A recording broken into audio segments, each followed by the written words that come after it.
Hello and welcome to the Energy Detox on this, the 5th of June, 2023. I'm your host, Joe Sinnott, and as I stand here today in Pittsburgh, Pennsylvania, there are two MVP-related headlines that tie back to you as a leader in the energy industry. The first of those MVP headlines has to do with 2013 MVP, Most Valuable Player, Andrew McCutchen of the Pittsburgh Pirates. Because Andrew McCutchen is only 3 hits away from collecting his 2000th career hit. And with the pathetic Oakland Athletics coming into town tonight, there's a very good chance that Andrew McCutchen will reach that career milestone over the next couple of days. The other MVP-related headline that's out there has to do with Mountain Valley Pipeline, a different kind of MVP. And that pipeline project just got word that it is likely to achieve a major milestone by the end of this year, that being the completion of this project that is years over its initial timeline and billions of dollars over its initial budget. And the reason that both of these MVP-related headlines tie back to you as a leader in the energy industry is that they both demonstrate a potential mismatch or misbalance or a error in the yin and yang, if you will, that needs to come when you're talking about energy and the environment.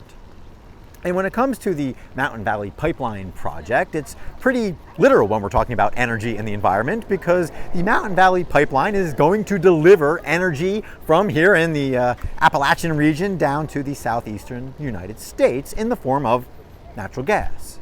And there's no question for anybody, whether you happen to be an enemy of the pipeline or a proponent, there's no question that the energy will be there. The energy is important. That energy can and will produce meaningful results.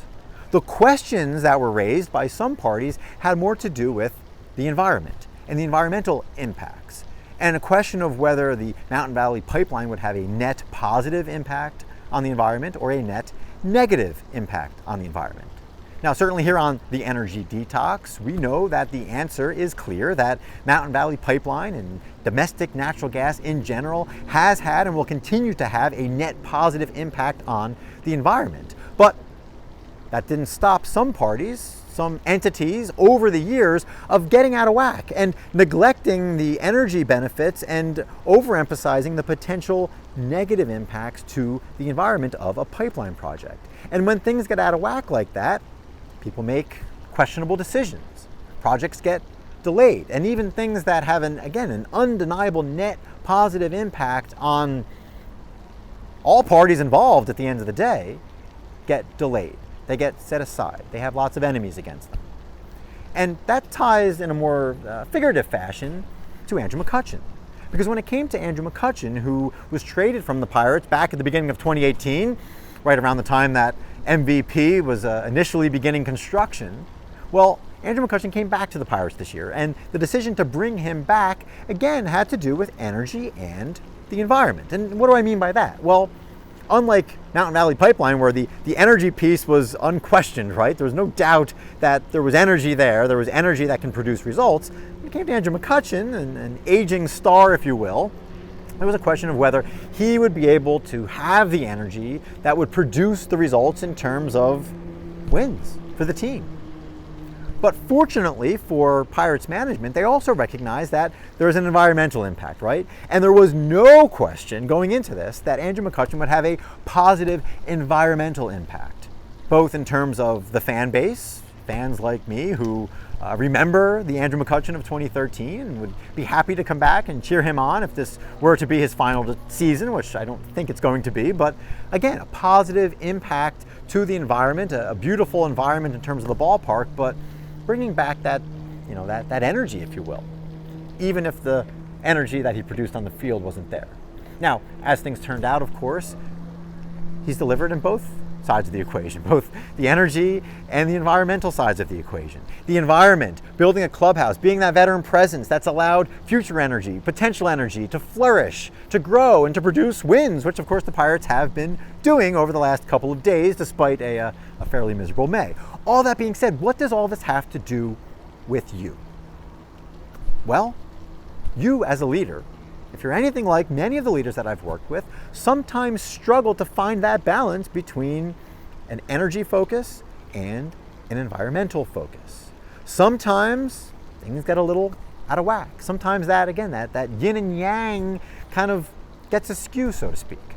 So today we're going to arm you with a couple questions that you can ask yourself to simply recognize when you're getting out of whack. I'm not going to give you answers, because when it comes to trading for players and paying for players and deciding to move forward with pipeline projects, again, there is no one right standard answer, but there is a set of questions that you need to be asking yourself so that you, with all of your experience and your knowledge and your smarts, can make the best decision possible. And the first question you need to ask yourself is whether you are allowing yourself to act out of fear of death. Because what happens when you don't have any energy, and what happens when you don't have a positive environment? Well, it leads to death, quite frankly. And even if you have a little bit of life, if you don't have an environment that fosters growth, things die. And perhaps the best example of this is the Oakland Athletics of 2023, because they are, for all intents and purposes, a dead team. They are atrocious. They are threatening all kinds of horrible records in terms of worst record, worst performance, worst batting average, all these horrible statistics.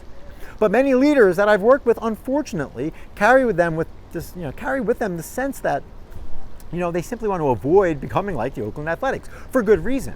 But what they neglect to realize is that you can't just preserve what you have. You can't just allow the energy to bleed off over time, because what's it going to look like? Well, it's going to look like an Oakland Athletics organization that has, again, a stadium that only gets a couple thousand people per night, a stadium that is quite literally falling apart, and an ownership right now that is clearly intent on looking to the future, a future in Las Vegas, and not caring about its current fan base or current results. So the question for you is, what can you do to foster a healthy environment that allows your talent to grow and flourish? And more importantly, what can you do to make sure that you're not complacent, you're not comfortable, you're not content sitting at PNC Park and enjoying the beautiful views as the product on the field starts to stink and stagnate? What are you doing to erase this idea that, yes, an environmental catastrophe can happen in an instant, and it could take years, decades, it could take hundreds of years, millions of years in some cases, to get back to where you were from an environmental standpoint? That's real, which is why industries like oil and gas and all industries have protections in place, because they recognize that. But if the single thing that's driving your decisions when it comes to your team and your culture is this fear of a figurative environmental spill, so to speak, well, guess what? You're going to look like the Oakland Athletics, whether you want to be or not. Maybe it takes a little bit longer, and it's not quite as atrocious as the product that they'll be trotting out here tonight. But that being said, what are you doing to erase those fears and build up both energy and environment of your team and your organization? The next theme that I see, that I hear, is related to minor league talent, so to speak, your farm system. Are you giving them a chance to shine? Do you have an environment that allows that potential talent, that potential energy, to flourish, and in turn spark other talent, other energy, and have that back and forth? Again, that yin and yang when it comes to energy in the environment. And the Pirates are a great example this year. They've had several examples where they've called up young talent, and not only did that young talent have a chance to shine, but it sparked something in the team, even if just temporarily. It sparked something in the team, and it sparked something in the fandom that leads to long-term results. But so often, there's of course default positions, both in baseball management and general managers and owners, and certainly the owners of companies, to preserve that talent, to keep them on the sidelines for now, to not burn them out. And again, in certain circumstances, absolutely that's the right thing to do. We're not here talking about burnout here today, though. We're talking about opportunities to spark new energy, to build an environment where everybody that's sitting in the minors doesn't feel like they're stagnating. They do feel like they could be called up at any given time, and they're given the tools they need to thrive in the short term and the long term. Because again, too many leaders that I've seen, they look at it as black and white. They've pegged some of their young talent as career minor leaguer or shooting star, rising star. Whereas with the Pirates this year, they had somebody called up who was in the minors for years. I don't know if it was 10, 12 years.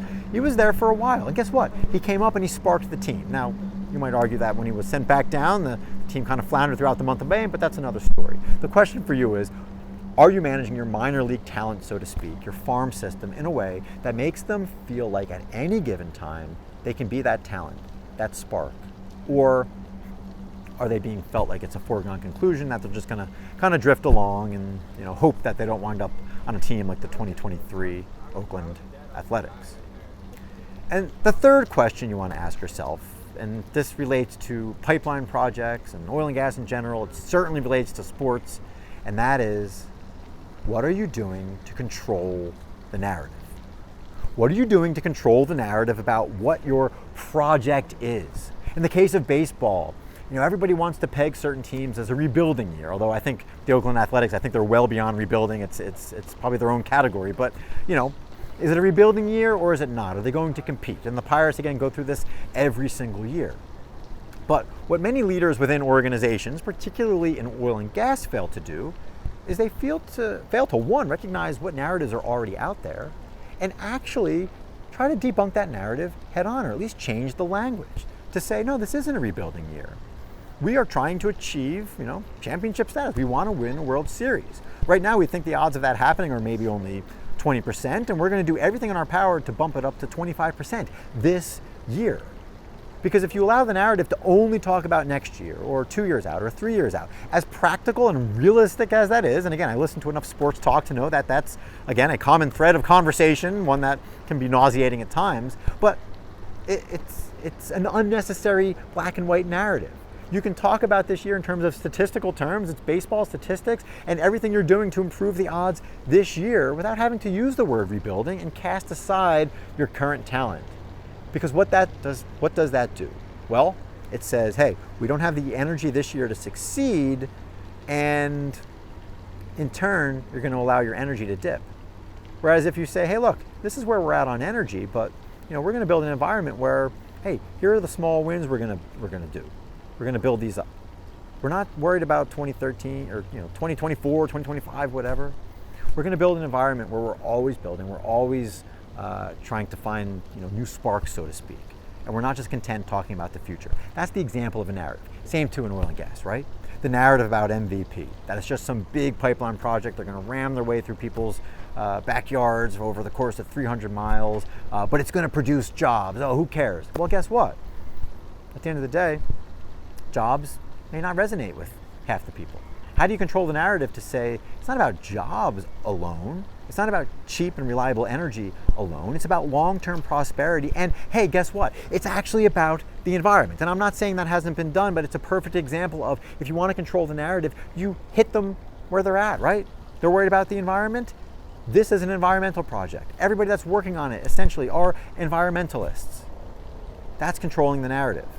And if you're not looking for ways to, one, identify what the narrative is, and in turn, control that narrative as a leader of a small team, of a big team, of an organization, well, you're missing out on those opportunities. Because that's the best way to take whatever energy is there on the other side of the equation and turn it into a positive environment for you. So you're walking in with all of the tools you need to, collect some base hits, collect some wins, so to speak. So all that being said, the final question for you is, how can you give your team power to control the environment around them? What are you doing to give them the tools to ensure that your environment is one where whatever energy you have, whether it's minor league talent, potential energy, or whether it's veterans like Andrew McCutchen, what are you doing to ensure that they can thrive, that they can produce results, that they can produce wins for you and your fans, your investors, and everybody else?